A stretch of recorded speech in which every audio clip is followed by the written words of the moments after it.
Good morning. तो कैसे हो आप लोग? आई होप सारे लोग अच्छे होंगे और हम सारे लोग भी एकदम मस्त हैं। तो बहुत बहुत स्वागत है आपका मेरे एक नए ब्लॉग में। और आज ब्लॉग की स्टार्टिंग हो रही है श्रीनगर से, धारी देवी से। ऐसे मत सोचना कि हम रात को यहीं रुके थे तो इसलिए हम सुबह सुबह निकल गए। तो दोस्तों आज हम सारे लोग आए हैं और ऊपर से ही अंजू ने ले लिया पूजा की थाल। यहाँ से मंदिर तक बस दुकानें ही दुकानें थी जहाँ बस पूजा का ही सामान आपको मिलना था। तो हमने तो ऊपर से ही ले लिया था, इसलिए हमने यहाँ से कुछ सामान नहीं लिया।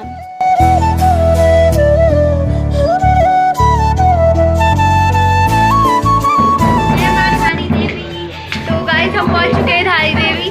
तो आप देख ही रहे होंगे हम लोगों को, हम जा रहे हैं धारी देवी। धारी देवी माँ के पास आई और यहाँ गेट से वीडियो न बनाई, ऐसे तो हो नहीं सकता दोस्तों। तो फिर क्या था, मैंने भी अंजू को फ़ोन पकड़ा दिया और एक वीडियो खुद की भी बना डाली।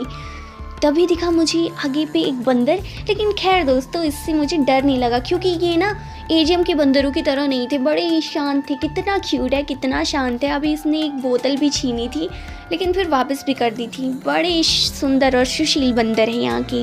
अंदर तो वीडियो बनाना मना था तो मैंने बाहर पे ही थोड़ा सा वीडियो बनाई थी कि तभी मैं थोड़ा सा सीरियस हुई थी और अंजू ने एक फ़नी जोक मार दिया। और फिर क्या था, मैंने भी अपने चमचमाते दांत दिखा दिए क्योंकि मेरी कोलगेट में है नमक। तो दोस्तों मैं इस मंदिर में ना धारी देवी माँ के दर्शन करने अपने दोस्तों के साथ आई हूँ। मेरे तो भाग्य सुधर गए और मैं पहली बार आई हूँ, मतलब अपने जीवन के 20 सालों में आज पहली बार है जब मुझे धारी देवी माँ के दर्शन हुए। मैंने बस पहले सुना ही था लेकिन आज देख भी लिया। तो इस मंदिर की एक खासियत है कि यहाँ नवविवाहित जोड़ों के लिए ये मंदिर बहुत प्रसिद्ध है। पर यहाँ पर एक अफवाह भी फैली है कि यहाँ अगर कोई प्रेमी जोड़ा आ जाता है, मतलब बिना शादी के ही आता है, तो उनका ब्रेकअप हो जाता है।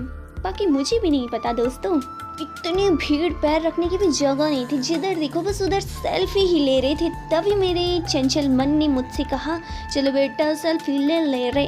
सामने दिखा एक पुल, तो अंजू बोली आज कुछ भी हो मैं इस पुल में जाके रहूँगी। तो फिर क्या था, मैं उसके साथ थी तो मैंने कहा चल मैं भी आज तेरे साथ इस पुल में चलूँगी। तो हम चले गए इस वाले पुल में।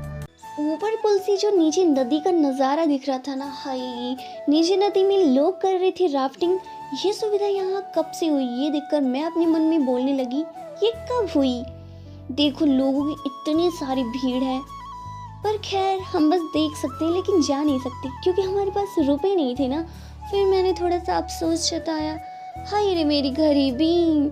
अंजू को लगा ये हमारे काम का नहीं है, देख के फिर क्या ही करेंगे। तो अंजू आगे आगे चलने लगी और यहाँ से जो ठीक सामने मंदिर दिख रहा है ना, हाय, अलकनंदा नदी के बीचों बीच कितना खूबसूरत लग रहा है।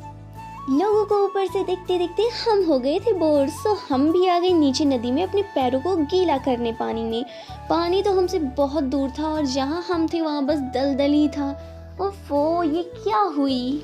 दूर पिहुदी और मीनूदी अलग ही धुन में नाच रही थी। फिर मैं भी जा पहुंची पिहुदी के साथ और मैंने भी जरा हाथ पांव हिलाए और मुझे डांस तो आया नहीं तो मैं भी 4 दांत दिखाकर आ गई। और ये लास्ट वीडियो जो मैंने बनाई है, उसके बाद हम इस प्यारी सी जगह को बाय बाय बोल के जाने वाले थे। थोड़ा सा ऊपर पहुंचे ही थी कि रास्ते में अंजू रिंग देखने लगी अपनी मम्मी के लिए। बहुत देखने के बाद उसने मुझसे पूछा क्या तुझे पसंद आई कोई, तो मेरे मुंह से निकला ना। बहुत ढूंढने के बाद आखिरकार अंजू ने अपना 5 मिनट 4 सेकंड बर्बाद करके एक अंगूठी खरीद ही ली। फिर आगे चलते चलते अंजू ने अपनी पाँवों को दूसरी दिशा में मोड़ दिया और पहुंच गए एक और दुकान में। अंजू ने फिर ली 4 धाम की एक फ़ोटो जिसमें केदारनाथ, बद्रीनाथ, गंगोत्री और यमुनोत्री की फ़ोटो थी। रास्ते में दिखे नवविवाहित जोड़ी और जो बेहद ही खूबसूरत लग रहे थे दोस्तों, तो मुझसे रहा नहीं गया और मैंने चोरी चोरी चुपके चुपके उनकी वीडियो बना डाली। हम ऊपर गेट पे आए ही थे कि तभी हमको वहाँ पे एक दादी माँ मिली जो कि हमसे रुपए मांग रही थी। तो अंजू थोड़ी भावुक हो गई और उसने दया करके अपना पर्स निकाल दिया और वहाँ से हम रफा दफा हो गए। उसके बाद हम सबको लगी अब चोरों की भूख और हम झटपट आ गए होटल में और अपने पैरों को ज़्यादा कष्ट ना दिया जाए इसीलिए बैठ गए हम सारे लोग चेयर में। यहाँ पर सबका खाना आ गया है जिसमें हम सारे लोग तो थे चाउमीन वाले, बस 1-2 को छोड़ के। बाकी वीडियो बाद में बनाती हूँ दोस्तों, पहले मैं पेट पूजा तो कर लूँ। खाना खा के बैठ गई हम गाड़ी में। तभी मुझे चाउमीन की याद आई जो मुझे वहाँ होटल में कुछ खास जमी नहीं थी। मैंने अंजू से पूछ लिया कैसी लगी थी तुझे चाउमीन, तो उसका आंसर ये देखो, उसका फेस रिएक्शन बता रहा है कि उसे पसंद नहीं आई। तभी गाड़ी में मिले मीठे मीठे संतरे क्योंकि सबकी तबीयत हो रही थी खराब। सो गाड़ी निकल पड़ी श्रीनगर की ओर। हम पहुंच गए श्रीनगर, जो कि अचानक से प्लान बना था क्योंकि यहाँ लगा था मेला। यहाँ पर सब लोग बिजी थे फोटो क्लिक करवाने में। तभी दिया भी पहुंच गई। मैंने सोचा मैं भी क्यों पीछे रहूं, तो मैं भी ठुमक ठुमक के चली गई फोटो क्लिक करवाने। मीनू दी की नजरें पड़ी सबसे पहले जाते ही स्वेटर पर, जहाँ उनको पसंद भी आ गई थी, पर खैर ली नहीं, वो अलग बात है। फिर हम घूम फिर के मंच के पीछे चले गए जहाँ लगे थे बड़े बड़े झूले, चरखी, ड्रैगन। उनको देखा हमने कुछ देर और फिर भीड़ को टाटा बाई बोल के निकल गए आगे की तरफ। मेले में आए और सस्ते का माल रास्ते में ना लिया तो क्या लिया, फिर क्या था, पीहू दी ने भी मोल भाव शुरू किया। यहाँ पर देखी सुंदर रंग बिरंगी डॉल, जिस पर मेरी ही नहीं अंजू की भी नजरें नहीं हट रही थी। मैंने बोला अंजू दिला देना, मुझसे रहा नहीं गया, तो मैं डॉल के पास जा पहुँची। मैंने अंजू से बोला दिला देना दिला देना। फिर मैं मीनू दी से भी जिद करने लगी। वो बोली ये बड़ा महंगा है यार, मैं तुझे तेरी शादी में दिला दूंगी। सो फिर मैं थोड़ा सा निराश हुई और आगे की तरफ निकल पड़ी। फिर हमने डिसाइड किया कि मेले में आए और चरखी में न बैठी, ऐसे हो नहीं सकता। तो पीहू दी लेके आई हमारे लिए भी टिकट। और यहाँ पर भी इतनी भीड़ थी ना कि हम लोग भी लाइन पर ही लगे थे। तभी मैंने देखा कि अंजू तो यहाँ पे आई नहीं। फिर मेरी नज़र पीछे गई, जो अंजू भीड़ को धक्का देके खुद के लिए रास्ता बनाकर आगे आ रही थी। चरखी में बैठकर मज़ा बहुत आ रहा था, बस डर था कि फ़ोन गिरने का। बाकी सब फर्स्ट क्लास है। चलो दोस्तों अब ऊपर से नीचे का नज़ारा देखो। बहकी सभी जुबां है, हम हैं हजारों में, अब की कमी जरा है, हर चीज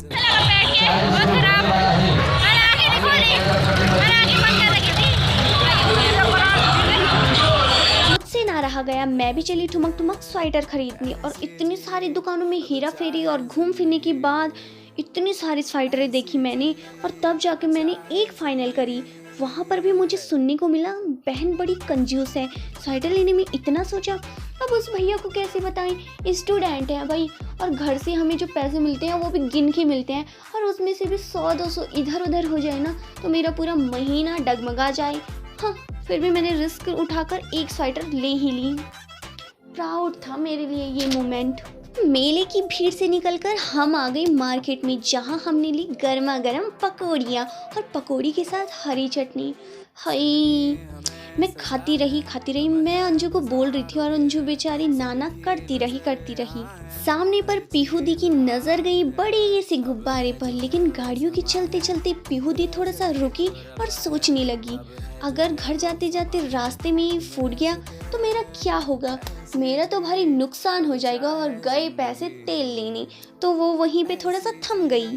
फिर हम निकल गए घर के लिए और गाड़ी में गाने बजे थे ठुमक ठुमक जब हिट छे तू पहाड़ी बटुमा, छम छमा पयल घुंघरू बजते तेरे खुटुमा, जिसके चलते चलते ना मीनू दी और पीहू दी नाच उठे और खूब झूम उठे। इनको ऐसा थिरकता देख मेरा भी मन हुआ थोड़ा सा मैं भी नाच लूँ। सो क्या था दोस्तों, डांस तो आता नहीं था, तो मैंने भी अपने थोड़ा 4 हाथ हिला लिए। मैंने कहा अंजू थोड़ा तू भी नाच ले। अंजू थोड़ा सा शर्मा गई और बोली अब मैं क्या बोलूँ। लेकिन दोस्तों जो भी था ना, हम सब लोगों ने, हम सारे दोस्तों ने इस ट्रिप को ना बहुत एंजॉय किया। ये मुझे हमेशा याद रहेगा। फिर मैं गाड़ी में सो गई। पता नहीं अंजू ने मेरी चोरी चुपके ये वीडियो कब बना दी, लेकिन जो भी था दोस्तों, मुझे इतना सुकून मिलता है ना गाड़ी में सोते टाइम। तो आज के लिए बस इतना ही है दोस्तों, मिलते हैं आपको नए ब्लॉग में। अगर आपको भी ये ब्लॉग पसंद आया तो लाइक करो, कमेंट करो, चैनल पे नहीं हो तो चैनल को सब्सक्राइब करो। बाय बाय दोस्तों।